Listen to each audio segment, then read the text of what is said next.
lagi dengan saya Maya di podcast Profesi Podcast. Nah, pada malam hari ini kita akan membahas podcast yang sangat menarik dan tentunya relevan untuk teman-teman mitra mahasiswa, khususnya yang dari luar daerah. Nah, kita akan membahas tentang mahasiswa rantau pada malam hari ini.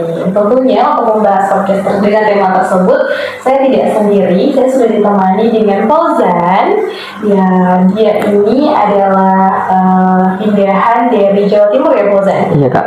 Dan sekarang berkuliah di Universitas Negeri Makassar. Halo Fauzan. Halo Kak. Gimana nih kabarnya Fauzan? Alhamdulillah baik. Alhamdulillah. Fauzan akhir-akhir ini tuh lagi sibuk apa? Untuk saat ini lagi sibuk UTS Kak. Sibuk UTS Iya. ya, minggu UTS. UTS. Fauzan, sebelum kita mulai podcast kita pada malam hari ini, mungkin Fauzan bisa menyapa dan memperkenalkan diri Fauzan terlebih dulu ke teman-teman mitra mahasiswa. Silahkan. Halo mitra mahasiswa. Perkenalkan, nama saya Muhammad Fauzan Akbar. Saya dari Prodi Teknologi Pendidikan Fakultas Ilmu Pendidikan Universitas Negeri Makassar.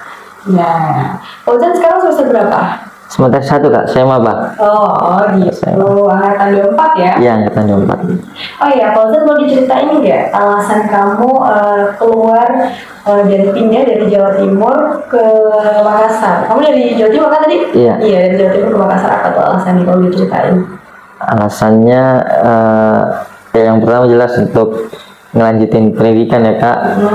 Terus yang kedua juga ini rekomendasi dari orang tua, karena emang orang tua kerja di sini dari 2021.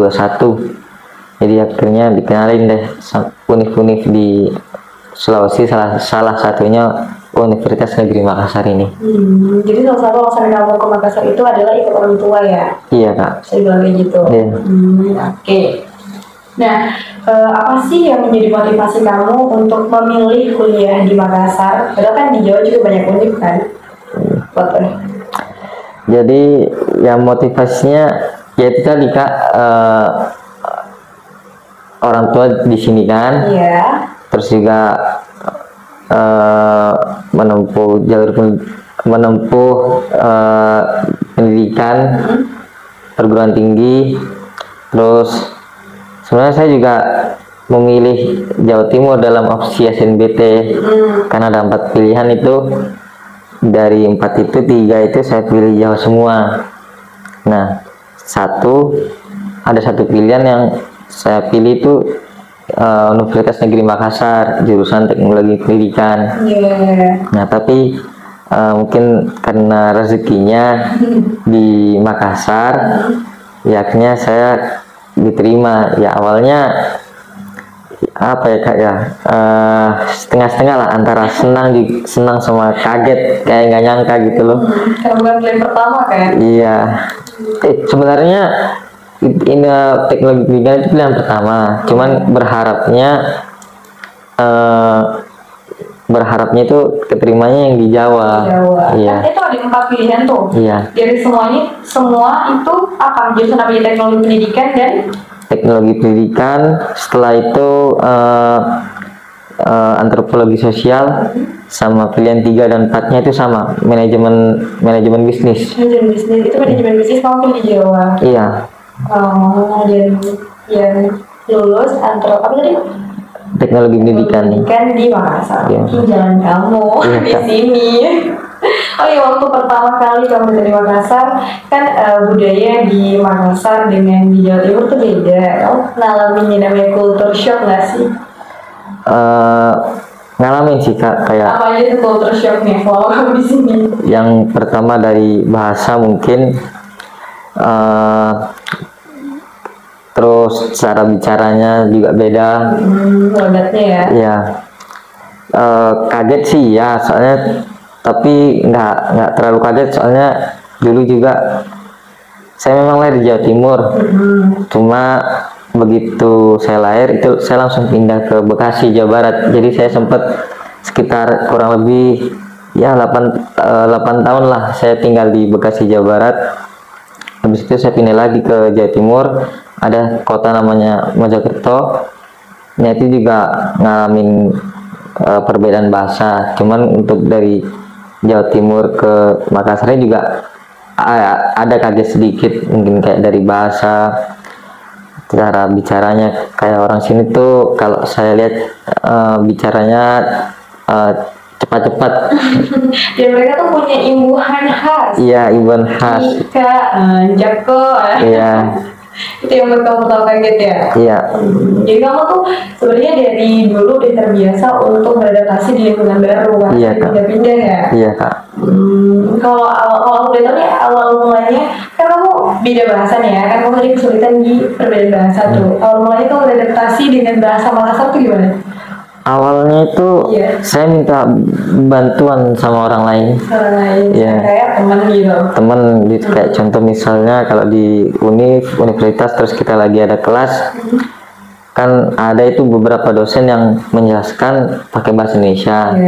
Cuman kalau ada dosen yang menjelaskan pakai bahasa Makassar, pakai bahasa sini, daerah sini tuh ada teman yang bantu menerjemahkan lah, kayak jadi translator gitu. Jadi kamu setiap kalau kuliah atau ketemu sama orang yang agak medok gitu ya bahasa Makassarnya, kamu butuh translator. Iya, butuh. Kamu teman kamu yang kasih translator ke kamu, dia nggak medok gitu bahasa Makassarnya? Atau lebih mending maksudnya kayak bahasa Indonesia lebih lancar tanpa logat gitu? Awal kenal dia pakai bahasa sini, Kak. Tapi begitu aku kasih tahu aku bukan orang sini, akhirnya dia yang bantuin aku, Kak. Dia bicaranya tuh nggak pakai bahasa sini, pakai bahasa Indonesia, jadi akhirnya paham, jadi nggak ada kesulitan. Kan perbedaan bahasa nih, kamu pernah ngalamin yang kayak diejek gitu nggak sih? Karena tuh kayak lucu-lucuan. Aku dulu waktu pertama Makassar kan aku bukan orang sini kan, jadi misalnya logatnya juga beda. Terus kadang kalau di tengah-tengah ngomong, mereka tuh yang kayak ngikutin teman-temanku tuh ya, kadang yang ngikutin bahasa kebalik yang kayak ih kamu tuh loh, ya karena kadang ngomong kayak gitu. Mereka jadi ikut ih kamu tuh loh, ya sebagai gitu. Kamu ngalamin gitu nggak sih? Iya juga sih, Kak, ngalamin kayak jengkel tapi lucu. Tapi jengkel tuh bikin kadang kayak kita tuh males untuk ngomong. Kita takut ejek. Untuk sekarang ya udah terbiasa lah. Teman-teman juga udah pada ngerti semua. Kamu udah berapa lama di Makassar? Maksudnya dari awal datang sampai sekarang udah berapa lama terhitung? Pertama kali sampai di Makassar itu Agustus, pokoknya 2 minggu sebelum PKKM di universitas. Ya berarti kurang lebih 3 bulan lah. 3 bulan ya? 3 bulan. Masih baru. Tapi lumayan lah ya, udah lumayan ngerti. Iya. Selain dari segi bahasa, ada lagi nggak sih hal yang bikin kamu culture shock? Karena pasti dari segi budaya, makanan pun pasti berbeda jauh lah ya. Beda banget. Beda makanan sih yang kaget. Apa yang bikin kamu kaget? Kayak misal di sini tuh apa yang pertama pakai jeruk nipis, yang kedua pakai sambel. Kayak misal pisang goreng, pakai sambal. Kalau di Jawa kan pisang itu ya kalau kita makan pisang goreng ya udah nggak pakai apa-apa. Misal kalau mau dikasih topping ya itu tadi pakai keju coklat yang manis-manis. Jadi hitungannya kayak dessert gitulah.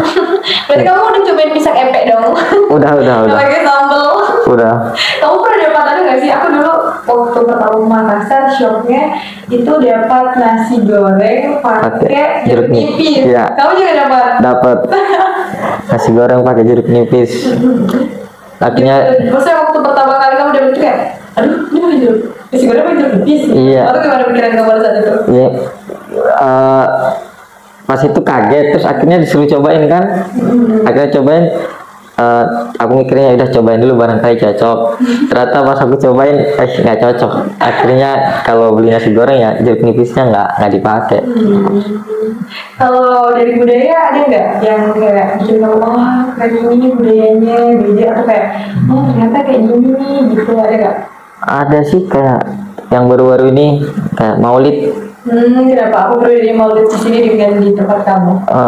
Itu apa yang telur diwarnain? Yang kalau di tempat kamu enggak sih. Apa di sana telur buaya? Telur apa di sana? Di sana kalau Maulid ya mungkin pengajian. Iya. Pakai telur gitu ya? nggak pakai sih, cuman kalau misalnya kita mengajar aja tetap dikasih makan snack gitu sama nasi tetap ada, cuman kalau yang sampai diwarnai telurnya itu nggak ada sih. Kreatif memang orang-orang Makassar. Iya. Oh iya kan, kuliah apalagi di luar kota, luar daerah dari asal kita itu bukan suatu hal yang gampang ya. Kamu selama kuliah 3 bulan di Makassar dan transisi dari perpindahan dari Jawa Timur ke Makassar, ada tantangan-tantangan yang kamu alami gak sih, atau kesulitan-kesulitan gitu selama ini? Untuk kesulitan pasti ada. Apa tuh? Ya itu tadi mulai dari bahasa, terus cara bergaulnya mungkin saya agak lebih sungkan. Terus kayak perbedaan budaya, contoh kalau kita ketemu orang misal jalan terus ketemu orang nggak kenal, kita kan selalu, kalau di Jawa itu budayanya kita bilang permisi atau nyun sewu, monggo. Tapi kalau di sini saya kan sering tuh sebelum berangkat kelas selalu jemput teman yang kebetulan itu juga yang jadi translator saya itu. Jadi saya pernah saya bonceng, terus saya bilang permisi ke orang lain. Teman saya bilang kalau di sini kalau kamu bilang gitu belum tentu dijawab. Kalau kita bilang nyun sewu atau monggo, oh iya mas, oh iya. Kalau di sini kalau kita bilang gitu lebih banyak dicuekin sih. Iya, di sini tuh dia lebih ke tabe. Iya. Oh tidak permisi, tidak tabe, tapi dia lewat. Iya. Pakai tabe di sini tuh. Aku juga dulu waktu pertama tuh kayak, wah kok dikit tabe ya, dikit tabe. Ternyata memang kayak budayanya di sini, caranya kayak gitu, di sini gitu. Oke. Pokoknya tadi kamu, tantangan terbesar kamu selama di Makassar ini adalah perbedaan bahasa ya? Iya. Selain perbedaan bahasa ada lagi nggak? Itu tadi perbedaan budaya, terus belum sampai sekarang pun belum tahu kalau misalnya ketemu orang itu cara pendekatannya itu gimana, masih belum tahu. Jadi kamu ya harus baik-baik ngobrol sama teman kamu yang orang Makassar nih, biar tahu cara lo dia masuk-masuknya. Iya kayaknya gitu sih Kak. Tapi kalau di perkuliahan di luar dari perbedaan budaya dan bahasa, di perkuliahan sendiri kamu ngalamin kesulitan gak sih? Apalagi biasanya tuh kalau di perkuliahan tuh orang tuh kayak circle atau mungkin ada dosen yang agak rese gitu. Kamu ngalamin gitu gak sih? Ngalamin sih Kak, kayak misal contoh semasa sebelum kuliah Kak, semasa SMA itu kan jadwal pelajaran itu pasti misal jam 7 itu pelajaran ini. Kalau di kuliah emang ada jadwalnya dari awal, cuman kan bisa tiba-tiba berubah. Saya juga ada pengalaman pas itu pelajaran A, dosen pengampunya ini. Nah pas udah jamnya ternyata ngasih taunya itu nggak ada hamin 1 menit lah. Misal jam kuliah matkulnya jam 9, ngasih tahu libur itu ngasih tahu ternyata nggak ada matkul itu jam 9 itu udah di kampus itu. Iya bikin juga banget. Apalagi kalau yang kayak rumahnya jauh tuh ya kan. Iya. Udah jauh-jauh datang, tiba-tiba sampai di tempat kan jadi kuliah, atau kalau nggak diganti ke hari besoknya. Iya. Gitu dosen kan?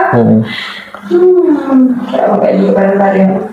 Oh iya, tadi kan kamu bilang kamu jalur apa tadi waktu mendaftar? SNBT. Tadi kan ada 4 pilihan ya? Iya. 3-nya kamu pilih di Jawa. Iya. Jawa, yang 1 di Makassar. Iya. Dan kamu pilih Universitas Negeri Makassar. Di Makassar sendiri kan kampus tuh banyak ya, dan misalnya kayak ada Unhas, ada Umi, ada UIN. Kenapa kamu mutusin untuk memilih Makassar? Memilih UNM? Iya, memilih UNM maksud saya. Aduh, maaf. Jadi kebetulan teknologi pendidikan itu ada di UNM, tapi kan juga ada di Unismu kalau nggak salah ada ya. Unismu ada. Kayaknya ada deh.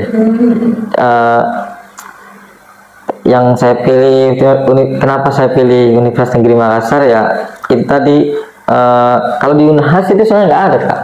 Nggak ada apa-apa sih. Teknologi pendidikan. Oh. Nggak ada jurusan teknologi pendidikan. Kamu kan tadi sempat bilang, enggak, kamu kan sempat cerita yang di Jawa itu kan kamu ambil manajemen ya? Manajemen bisnis. Manajemen bisnis. Iya. Kenapa nggak manajemen bisnis juga di sini? Kenapa harus? Soalnya itu udah 2. Oh, nggak bisa. Oh, dipilih lagi itu. Bukan kan ada 4 pilihan Kak. Iya. Harus sarjana 2 sama diploma 2. Yang pertama teknologi pendidikan, yang kedua antropologi, yang ketiga sama keempat itu manajemen bisnis. Manajemen bisnis itu S1, manajemen bisnis. Gini, manajemen ya S1 sama D4. Jadi kan nggak bisa. Gitu, ya. Banget tadi ya alasan kamu ya. Selama kamu merantau di Makassar nih, hikmah apa yang paling berkesan buat kamu? Hikmah yang paling berkesan itu ada bersyukur sih Kak. Saya lebih ya. Bersyukur dalam artian? Bersyukur dalam artian gini. Saya selama di Jawa itu fasilitas mulai dari fasilitas umum dan lain sebagainya itu tercukupi gitu Kak. Misal kayak transportasi umum di sana, kereta ada, maksudnya kalau kemana-mana, kalau misalnya kita capek bawa mobil, capek bawa motor, itu naik kereta, soalnya di setiap kota juga ada. Terus kalau saya lihat itu juga sekolah sih Kak, sekolah di Jawa sama di Sulawesi agak cukup berbeda. Saya kebetulan juga pernah ke Bulukumba. Saya kan lewat berbagai kota kan, saya lihat sekolah-sekolahnya itu juga ya mungkin belum sebagus di Jawa, cuman itu ada pelajaran yang bisa saya ambil, kayak lebih bersyukur. Selama ini kayaknya mungkin kurang bersyukur ya, karena nggak melihat yang di bawah gitu loh. Iya, selalu melihat yang di atas. Iya. Oke, ya.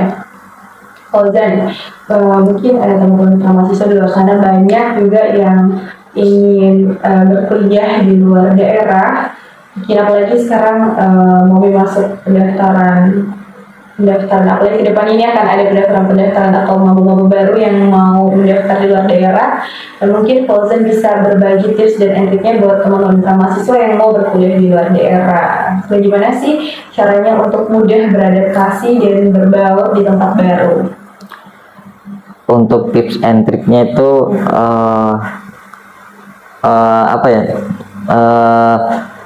jangan dengerin persepsi orang yang nggak tentu lah. Contoh kayak dulu sebelum berangkat ke sini, ke Makassar, itu banyak kayak stigma buruk, kayak orang sini itu keras, kasar gitu kan. Tapi kenyataannya begitu sampai sini nggak seperti apa yang diomongin sama orang-orang. Baik, mungkin kayak bahasa mungkin yang terdengar kasar di kita saya sebagai orang Jawa itu kayak contoh kau, kayak sama orang kata-kata kamu itu pakai kau itu kan, kau itu kasar lah kalau di Jawa itu kayak nggak sopan. Cuman kan balik lagi ini kan di beda provinsi, beda kota juga, beda budaya, jadi ya memaklumi lah hal-hal kayak gitu. Jadi kau memang tidak kata-kata kau itu nggak pantas dipakai di Jawa, cuman kan ini di Makassar, jadi ya balik lagi tergantung tempatnya. Jadi ya sudah mulai bisa beradaptasi lah. Jadi jangan, kalau kita mahasiswa jangan asal menyimpulkan tentang suatu daerah cuma karena dengar-dengar saja ya. Kalau teman-teman belum lihat langsung ke sana, teman-teman tidak akan tahu seperti apa aslinya. Ternyata pas Fauzan datang ke sini tidak seburuk apa yang dia dengar di luar sana, gitu teman-teman mahasiswa. Oke, terakhir nih Fauzan, selama Fauzan di Makassar nih, ada nggak sih Fauzan cerita-cerita lucunya atau pengalaman-pengalaman lucu deh, ada nggak? Ada sih Kak. Apa tuh? Yang pertama itu kayak perbedaan nama makanan Kak. Nah, kayak contoh? Contoh kayak jalan kote itu kak. Kalau di Jawa kan nyebutnya kita pastel. Iya. Nah pasti saya mau beli makanan, di penjual gorengan tuh saya lihat ada pastel. Nah saya bilang, akhirnya saya samperin ke tokonya, saya mau beli. Saya bilang ke ibunya, Bu saya mau pastel. Tapi ibunya nggak paham kan. Terus habis itu ibunya nggak respon. Akhirnya saya ajak ngomong lagi, Bu saya mau ini pastel. Tetap nggak respon. Akhirnya dia ngomong gini, kamu nih ngomong apa? Terus nggak ngerti guys. akhirnya kelamaan, akhirnya aku nunjuk. Soalnya kan kalau langsung nunjuk kan kayak nggak sopan. Terusnya, Bu ini saya mau ini. Oh jalan kote, bilang dari tadi itu. Kalau kamu juga nggak tahu jalan kote. Tahunya pastel soalnya. Kalau di Jawa nyebutnya. Selain itu ada lagi nggak? Saya itu ada lagi sih kayak perbedaan bahasa. Kayak kita di Makassar kan kamu. Jadi pas itu ada kakak senior tanya, kita orang mana? Nah saya kan mikirnya ini kakak nanya apa mau ngajak tebak-tebakan, kita orang mana gitu. Terus kamu jawab apa? Nggak saya jawab, tapi akhirnya ada temen yang ngasih tahu, kita itu artinya kamu orang mana? Terus langsung jawab, oh saya orang Jawa Timur kak. Berarti kamu di awal banget dulu selalu butuh translate dari teman kamu ya? Iya. Tapi sekarang gimana? Mendingan lah, tapi masih butuh. Iya. Butuh bantuan translate. Iya, butuh bantuan. Gak apa-apa, pelan-pelan itu pasti nanti juga akan bisa menyesuaikan yang benar dari sini. Siap kak, iya. Ya, mitra mahasiswa, cerita lucu dan pengalaman lucu dari Fauzan itu tadi terakhir menjadi penutup podcast kita pada malam hari ini. Teman-teman mitra mahasiswa jangan lupa follow, jangan lupa subscribe, dan jangan lupa bunyi loncengnya supaya teman-teman mitra mahasiswa nggak ketinggalan video-video podcast profesi berikutnya. Dadah, sampai jumpa mitra mahasiswa. Terima kasih juga Fauzan sudah datang untuk podcast sama kita pada malam hari ini. Terima kasih kembali. Dadah dulu teman-teman mahasiswa. Dadah mitra mahasiswa, sampai ketemu lagi di podcastnya profesi berikutnya.